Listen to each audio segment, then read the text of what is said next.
میں نے یہ نوٹس میں ڈالا نہیں تھا لیکن میں آپ سے پھر بھی ذکر کر دیتا ہوں اپنے نبی کے بارے میں. موسیٰ علیہ السلام کا ذکر ہے, عیسیٰ علیہ السلام کا ذکر ہے, اپنے رسول کا بھی تھوڑا ذکر ہونا چاہیے صلی اللہ علیہ وسلم. قرآن میں یا آدم اسکن انت وزوجک الجنہ, یا کا لفظ سمجھتے ہیں آپ؟ ہم تو ویسے استعمال اب نہیں کرتے, لیکن جیسے آدم, آپ اور آپ کی بیوی, کسی کو پکارنے کے لیے یا استعمال کیا جاتا ہے. یا آدم, یا نوح انہ لیس من اہلک, یا نوح. اس کے بعد اللہ تعالیٰ کہتے ہیں یا ابراہیم قد صدقت الرؤیا یا ابراہیم, انا دینا یا ابراہیم, یا نوح, یا آدم, یا ابراہیم, یا زکریہ انا نبشرک بغلام, یا عیسیٰ انی متوفیک ورافعک الی, یا موسیٰ اننی انا اللہ لا الہ الا انا فاعبدنی, یا داود انا جعلناک خلیفۃ فی الارض. انبیاء کے ساتھ بار بار کیا آ رہا ہے؟ یا ایک مرتبہ قرآن میں نہیں ہے یا محمد, ایک مرتبہ نہیں ہے. جب نبی کو پکارتے ہیں تو کہتے ہیں یا ایہا المزمل, یا ایہا المدثر, یا ایہا النبی بلغ ما انزل الیک من ربک, یا ایہا المزمل قم فانذر. سبحان اللہ, ان کو نام سے ہی نہیں پکارتے.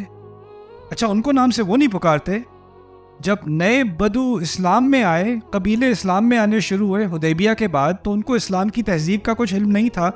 وہ رسول صلی اللہ علیہ وسلم سے ملنے آئے, قبیلے کے کچھ سردار وہ گھر کے اندر تھے, وہ انتظار کر رہے ہیں گھر کے باہر, رسول صلی اللہ علیہ وسلم باہر نہیں آ رہے. وہ کہتے ہیں یا محمد اخرج علینا, محمد باہر نکلیے, ہم نے بات کرنی ہے. کیسے پکارا؟ یا محمد. اچھا, یا محمد کے الفاظ میں کوئی بے ادبی نہیں ہے اصلاً, کیونکہ یا آدم, یا ابراہیم, یا موسیٰ, یا عیسیٰ وہ تو قرآن نے بھی استعمال کیا ہے. لیکن جب عام مسلمان نے رسول صلی اللہ علیہ وسلم کے لیے کہا یا محمد اخرج علینا, قرآن کی آیت نازل ہو گئی لا تجہروا لہ بالقول کجہر بعضکم لبعض ان تحبط اعمالکم وانتم لا تشعرون. تم ایسے ان کو مت پکارنا جیسے تم ایک دوسرے کو پکارتے ہو, ایسا کیا تو تمہارے سارے اعمال ہبط کر لیے جائیں گے اور تمہیں پتہ بھی نہیں چلے گا. اللہ, اتنا اہتمام اللہ تعالیٰ خود نہیں کرتے اور کسی اور کو نہیں کرنے دیتے. اور پھر ان کا نام محمد جب بھی استعمال کیا ہے قرآن نے, 4 مرتبہ محمد آیا ہے اور 1 دفعہ احمد آیا ہے. یہ بھی سن لیں. آل عمران میں کہتے ہیں, اللہ تعالیٰ کہتے ہیں وما محمد الا رسول, وما محمد الا رسول. جہاں محمد کا لفظ آ گیا رسول بھی آ گیا. ما كان محمد ابا احد من رجالكم ولكن رسول اللہ. محمد کا نام آ گیا صلی اللہ علیہ وسلم, رسول اللہ ساتھ میں. سورۃ الفتح میں کہہ دیا محمد رسول اللہ والذین معه اشداء علی الکفار رحماء بینہم. ایک مقام ہے جہاں پر رسول نہیں آیا, اور وہ کون سا مقام ہے؟ سورۃ محمد. آل عمران میں رسول کے ساتھ ذکر, احزاب میں رسول کے ساتھ ذکر, فتح میں سورۃ رسول کے ساتھ ذکر. 4 مرتبہ یہ لفظ استعمال ہوا ہے. 4تھی دفعہ جو میں ذکر کر رہا ہوں سورۃ محمد میں ہے. اللہ تعالیٰ کہتے ہیں والذین آمنوا وعملوا الصالحات وآمنوا بما نزل على محمد وهو الحق من ربهم كفر عنهم سیئاتهم واصلح بالهم. سورۃ محمد کی آیت ہے. وہاں پر محمد کا ذکر ہے لیکن کس چیز کا ذکر نہیں ہے؟ رسول کا. کیونکہ وہاں پر ایک اور بات ہو رہی تھی. وہاں پر اصل بات یہ ہو رہی تھی کہ کچھ منافقون نے نیا پروپیگنڈا نکالا کہ کہا کہ ہم بات تو قرآن کی تو مان لیں گے, کیونکہ جب وہ قرآن بول رہے ہوتے ہیں تو وہ رسول ہوتے ہیں, یعنی وہ پیغام دے رہے ہوتے ہیں اللہ کا. لیکن اگر کوئی صورت نہیں کہہ رہے تو پھر ان کی بات کیوں مانیں؟ ویسے تو مان لیں, ٹھیک ہے اللہ نے بات کی ہے, وہ اللہ تعالیٰ کی طرف سے ان کو الفاظ آ رہے ہیں, وہ الفاظ کہہ رہے ہیں, وہ تو ہم مان لیں گے. لیکن اگر یہ ہمیں کہہ رہے ہیں کہ جنگ کے لیے تیاری کرو, کوئی صورت تھوڑی آئی ہے, خامخواہ جنگ کی تیاری کریں. اگر وہ رسالت نہیں دے رہے, یعنی قرآن نہیں دے رہے, تو یہ تو صرف محمد ہے. یہ تو محمد کی تھوڑی پیروی کرنی ہے. ہم نے ان کی پیروی اس وقت کرنی ہے جب وہ رسالت دے رہے ہوں گے, رسول. اسی لیے اس صورت میں آیت آئی وہ کہتے ہیں لولا نزلت سورۃ, کہتے ہیں سورت کیوں نازل نہیں ہوئی؟ सूरत क्यों नाज़िल नहीं हुई? तो वो एक तफरीक करना चाह रहे थे, रसूल सल्लल्लाहु अलैहि वसल्लम एक आम आदमी और एक रसूल मोहम्मद एक रसूल। तो जब मोहम्मद सल्लल्लाहु अलैहि वसल्लम रसूल का रोल कर रहे होते हैं, यानी कुरान दे रहे होते हैं, तब तो अब वो रसूल हैं, वरना वो बस मोहम्मद हैं। तो कुरान ने सूरह मोहम्मद के नाम से सूरत दी और कहा जब वो सूरत नहीं भी दे रहे होते तो वो कौन है? रसूल हैं अल्लाह के। वल्लज़ीना आमनू व अमिलुस्सालिहात व आमनू बिमा नुज़्ज़िला अला मुहम्मद, और जो ईमान लाए और उन्होंने अच्छे काम किए और उन्होंने जो भी मोहम्मद पर नाजिल हुआ उस पर ईमान लाए। रसूल का जिक्र नहीं किया तो रिसालत का भी जिक्र कर दिया साथ में, वही का मा नुज़्ज़िला अला मुहम्मदिन व हुवल हक़्क़ु मिन रब्बिहिम। लेकिन मुझे याद ये सारी बात इसलिए आई कि यहाँ पर इस सूरत में भी रसूल सल्लल्लाहु अलैहि वसल्लम का जिक्र है अहमद के नाम से। 4 मरतबा मोहम्मद है कुरान में, 1 मरतबा अहमद है, वो इस सूरत में है।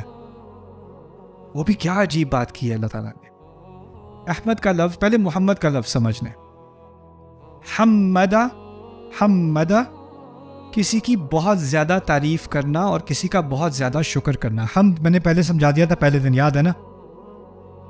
उससे इस्मु मफ़ऊल है मुहम्मद, जिसकी बार बार तारीफ़ की जाए और जिसका बार बार शुक्रिया किया जाए, वो होगा क्या? मोहम्मद। उनका नाम, उस नाम की हक़ानियत, उस नाम की हकीकत आज तक अज़ान में शामिल है। हर दुनिया के किसी कोने में इस वक्त जहाँ एक जगह अज़ान ख़त्म होती है दूसरी जगह अज़ान शुरू हो जाती है, और हर अज़ान में अशहदु अन्ना मुहम्मद रसूलुल्लाह, मुहम्मद रसूलुल्लाह, और जो भी सुनता है कहता है सल्लल्लाहु अलैहि वसल्लम। तारीफ़ की जा रही है, शुक्र किया जा रहा है, यानी उस नाम की तत्बीक, उसकी एप्लीकेशन हर लम्हे हो रही है। और उसके अलावा भी इन्नल्लाह व मलाइकतहु युसल्लूना अलन नबी। लेकिन एक और नाम इस्तेमाल किया गया है मोहम्मद के बजाय, वो क्या है? अहमद। अहमद व मुबश्शिरन बिरसूलिन यअती मिन बाद इस्मुहु अहमद। अहमद के मायने 2 हैं, ये सिम तफ़दील इसे कहते हैं अरबी में। इसके 2 मायने हैं। एक है जो ज़्यादा हम्द करे उसको अहमद कहेंगे। अगर आप अल्लाह की हम्द कर रहे हैं और मैं अल्लाह की हम्द आपसे ज़्यादा कर रहा हूँ तो मुझे क्या कहा जाएगा? अहमद। और दूसरा मायना है जिसकी हम्द ज़्यादा की जाए, बनिस्बतन ज़्यादा की जाए, उसको भी अहमद कहते हैं। तो अहमद के 2 मायने हैं, हम ज़्यादा करने वाला किसी और से ज़्यादा, और जिसकी हम्द किसी और से ज़्यादा की जाए। ये 2 मायने हैं इसके। अच्छा, अल्लाह ताला ने अपनी हिकमत में ये जाना कि ईसा अलैहिस्सलाम की ज़बान से ये अल्फाज कहलवाए कि मैं आया हूँ तौरात में जो कुछ नाजिल हुआ है उसकी तस्दीक करने और तुम्हें खुशखबरी देने कि मेरे बाद एक रसूल आने वाला है, उसका नाम होगा अहमद। इसम सिर्फ नाम को नहीं कहते, इसम उसकी सिफत को भी कहते हैं। उसकी सिफत होगी अहमद, यानी उसका सिर्फ नाम ही अहमद नहीं होगा बल्कि वो ज़्यादा तारीफ़ करने वाला होगा और उसकी तारीफ़ ज़्यादा की जाएगी। इस तरह कह रहे हैं कि जैसी तारीफ़ वो अल्लाह की करेंगे कभी किसी रसूल ने, किसी नबी ने, बल्कि किसी इंसान ने नहीं की। और ये कुरान की तरफ इशारा है, जैसी तारीफ़ अल्लाह की और जैसी वही अल्लाह ताला ने रसूल को दी है ना, उससे अजीम तारीफ़ किसी और को नहीं दी गई। और शायद इस तरफ भी इशारा है उस रिवायत में कि अल्लाह ताला हमारे नबी को अलैहिस्सलाम क़यामत के दिन ऐसी तारीफ़ें सिखाएंगे जो कभी किसी मखलूक को नहीं सिखाई गई और उनको अभी तक नहीं सिखाई गई थी। उन्होंने कहा था कि सिखाई जाएंगी उस वक्त। तो ये है, हो गए अहमद।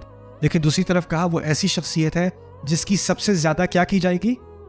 जिसकी सबसे ज़्यादा तारीफ़ की जाएगी। अब अंदाज़ा करें, ईसाई मज़हब आज मुसलमान मज़हब से तादाद के एतबार से 2 से 3 गुना बड़ा है। तादाद में वो हमसे बहुत ज़्यादा है, लेकिन हम्द फिर भी किसकी ज़्यादा हो रही है? रसूलुल्लाह सल्लल्लाहु अलैहि वसल्लम। अंदाज़ा करें, फिर अंदाज़ा करें कि ईसाइयत, क्योंकि मैंने ईसाइयत को करीब से देखा है, अमेरिका में रह के मैंने ईसाइयत के बहुत सारे फ़िरके, बहुत सारे चर्चेज़, डिनोमिनेशंस देखी हैं। ईसाइयत की बुनियाद है हम्द, praise the lord, be grateful. सारी पूरे मज़हब की बुनियाद ही क्या है? हम्द। और फिर प्रेज़ जीसस, थैंक जीसस, पूरी बुनियाद वो है। और जिस शख्स की गलत तरीके से इतनी हम्द की जानी थी उसकी ज़बान से कहलवा दिया कुरान में कि कोई आ रहा है जिसकी हम्द ज़्यादा होगी। सल्लल्लाहु अलैहि वसल्लम। तो ये थोड़े से ख़वास थे रसूल सल्लल्लाहु अलैहि वसल्लम के नाम के बारे में जो कुरान में